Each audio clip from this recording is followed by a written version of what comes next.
जय हिंद दोस्तों। जैसे जैसे 8वें वेतन आयोग और 18 महीने डी एरियर को लेकर के सरकार के ऊपर दबाव बढ़ता जा रहा है और सरकार ने इसी दबाव के ऊपर तुरंत एक चिट्ठी जारी की है। यानी फाइनेंस मिनिस्ट्री से एक चिट्ठी आई डिपार्टमेंट ऑफ एक्सपेंडिचर से। एक और निर्णय महंगाई भत्ता और महंगाई राहत को लेकर है। कर्मचारियों के डीए की 3 बकाया राशि जो बकाया किस्तें हैं उसकी बहाली को अनुमोदित किया गया था और डीए की दर को 17% से बढ़ाकर 28% किया गया था। नॉर्थ ब्लॉक न्यू दिल्ली 7 जनवरी 2025 को एक चिट्ठी भी रिलीज कर दी और किसको की है? जितने एसोसिएशन है application regarding release of arrear of frozen dearness allowance from the period of 1 जनवरी 2020 से 30 जून 2021 के बीच में। यानी all India central government pensioners association ने आज को एक चिट्ठी लिखी है वित्त मंत्रालय की तरफ से कि हमारा अभी 18 महीने डीए एरियर को लेकर के क्या विचार है।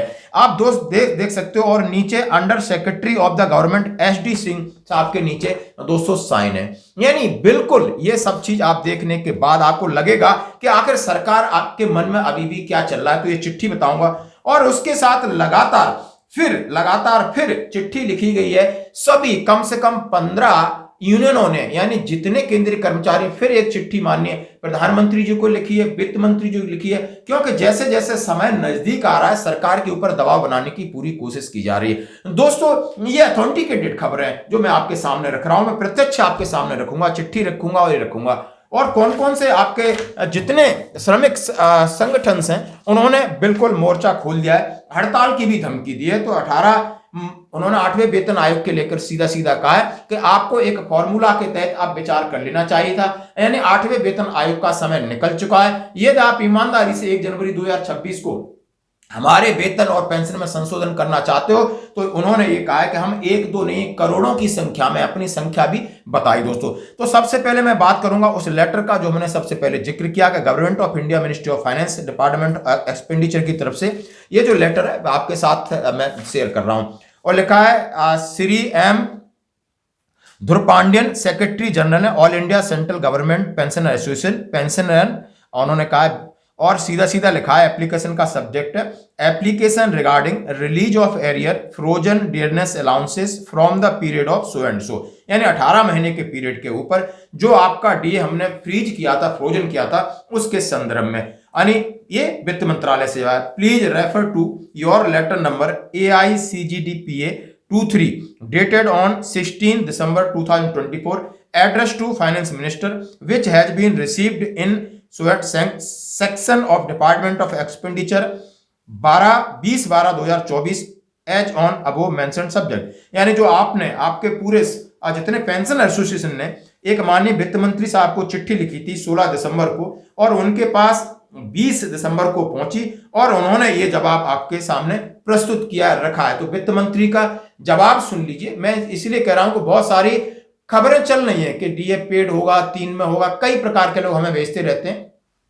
इसलिए जरूरी है कि 7 जनवरी 2025 तक उनके मन में क्या था, आगे दबाव पड़ेगा, उसके मन में उनका मन बदलेगा या दबाव कुछ काम आएगा, वो अलग बात है। लेकिन अभी तक की बात क्लियर है। उन्होंने कहा है in this regard it you conveyed that the decision to freeze 3 installment of DADR to central government employees pension due from 1st January 2020 to 1st July 2020 and 1st January 2021 was taken in context of COVID-19। उन्होंने कहा है कि जैसा कि आपने कहा है कि हमने 3 DADR की किस्तें फ्रोजन की थी COVID-19 की वजह से which cause economic disruption as on case pressure on government finance as the adverse finance impact pandemic 2020 and the financing welfare measure taken in the government had a fiscal spillover beyond of the financial year 2020-21। उन्होंने कहा है कि हमारे ऊपर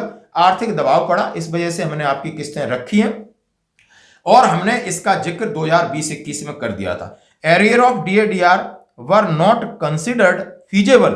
Government has already cleared its stand in this matter via office memorandum dated 23 April 2020 to 20 July 2021. The same was reiterated on the chairman of NCJCM letter so and so reply of Rajya Sabha in question answer in para 1685 यानी 6 अगस्त 2024। उन्होंने कहा है कि आज की condition में ये feasible नहीं है और इसका कई बार हमारे पास पत्र आए, मैंने जवाब दिया है और राज्यसभा में भी कई सांसदों द्वारा पूछा गया सवाल को हमने जवाब दिया है। उन्होंने 6 अगस्त 2024 का हवाला लिया और उसके बाद उन्होंने कहा है। अब इन्होंने हवाला क्या दिया था? ये हवाला दिया था कि अब हम इस स्थिति में नहीं है, तो यानी पहले भी इस स्थिति में नहीं थे और 7 जनवरी 2025 को भी इस स्थिति में नहीं है, या उनके मन में नहीं है कि हम आपको देंगे या आगे देखा जाएगा। आज प्रेजेंट की बात कहते हैं कि हम इस स्थिति में नहीं है।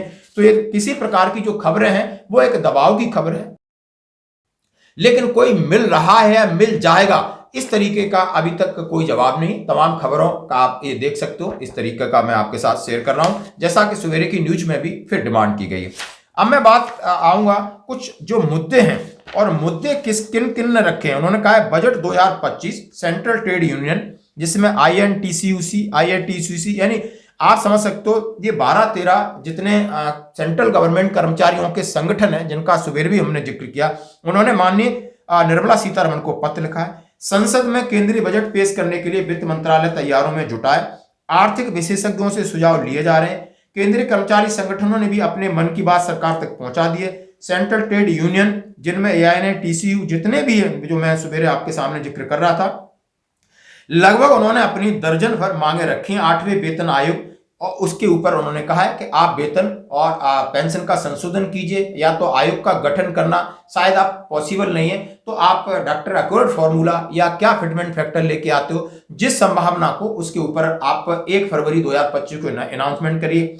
उन्होंने कहा हमारी जो पेंशन है उसको आप कर मुक्त कर दीजिए। उन्होंने इसके लिए भी बात रखी, क्योंकि उन्होंने बोला है कि आप इतना टैक्स हर जगह आप टैक्स लेते हो। उन्होंने कहा है कि आप खाद्य पदार्थों में, दवाओं में, चिकित्सा में इतनी GST लगा रखी है, उसके बाद आपको टैक्स लेना सही नहीं है। ट्रेड यूनियन ने एक सुझाव पर विचार नहीं, उन्होंने कहा है कि सरकार सुन रही है लेकिन जवाब नहीं दे रही है। उन्होंने तमाम चीजों का उल्लेख करते हुए उन्होंने कहा है कि वेतन पर आयकर छूट की सीमा को बढ़ाया जाए। जिस तरह कहा है कि जो आपको सैलरी मिलती है उसकी आयकर सीमाएं उसको आप 10 लाख की मांग की है, कि यानी अभी तक 3 लाख थी, उन्होंने 10 लाख की बात की है। उन्होंने ग्रेच्युटी के गणना मानदंडों को संशोधन करने की बात की है कि सेवानिवृत्ति पर ग्रेच्युटी का फॉर्मूला बदला जाए और एकीकृत पेंशन योजना की बात की। यानी दोस्तों लगातार ये खबर है अमर उजाला की और जितेंद्र भारद्वाज रिपोर्टर्स हैं जो अथेंटिकेटेड खबर हैं वो मैं आपके साथ शेयर कर रहा हूं। तो अभी आप समझ सकते हो कि 18 महीने DA के ऊपर तो मिल गया जवाब, अब रहा है 8वां वेतन आयोग, अब रहा है पुरानी पेंशन बहाली, अब आपका रह रहा है कि कर में यानी वेतन भोगियों को कितनी 3 लाख से ज्यादा आगे कितना, शायद 5 लाख हो सकता है, आप समझ सकते हो। दूसरी बात उन्होंने कहा है ग्रेच्युटी की लिमिट को बढ़ाने की बात कहा है। 8वें वेतन आयोग नहीं तो दूसरा क्या ऑप्शन होगा? ये सारे सवाल अभी भी वित्त मंत्रालय में पेंडिंग की टाइप में। 18 महीने DA को उन्होंने क्लियर कर दिया, वो आप लेटर देख सकते हो। धन्यवाद।